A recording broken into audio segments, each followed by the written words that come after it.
तर hi guys, आज होता संडे तर म्हटलं चला संडे काही स्पेशल होऊनच गेला पाहिजे. त्यासाठी आम्ही इथे इन्स्टंट रवा मेदूवडे बनवत होतो.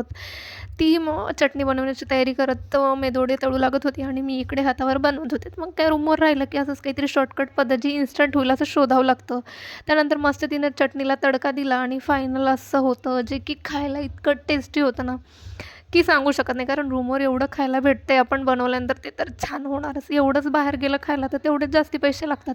त्यानंतर काही कपडे धुवायचे होते जे 15 दिवसापासून पेंडिंग होते ते आज सगळे धुवून घेतले. त्यानंतर गच्चीवर एका छोट्या मुलाचा पतंग अडकला होता. तोच असा दिसत होता. मग त्याला मी तो काढून दिला, की मस्त वाटलं. त्याच्यानंतर म्हटलं चला देवघराची साफसफाई आज केलीच पाहिजे. मी देवघरासाठी असा छोटासा पाट आणला होता. तोच ते ठेवून घेतला तिथे. छान अशी देवाची सगळी काही जी आहे साफसफाई करून घेतली. संडेला रूमबरोबर देवाचीही साफसफाई. तर काही एक दिवस सुट्टीचा मिळतो त्यातच ह्या सगळ्या गोष्टी होतात. मग छान रांगोळी काढून घेतली.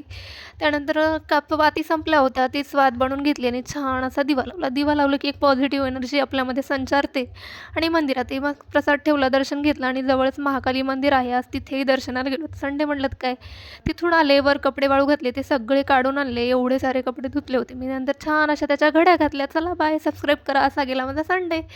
तुमचा कसा गेला नक्की कळवा मला. बाय.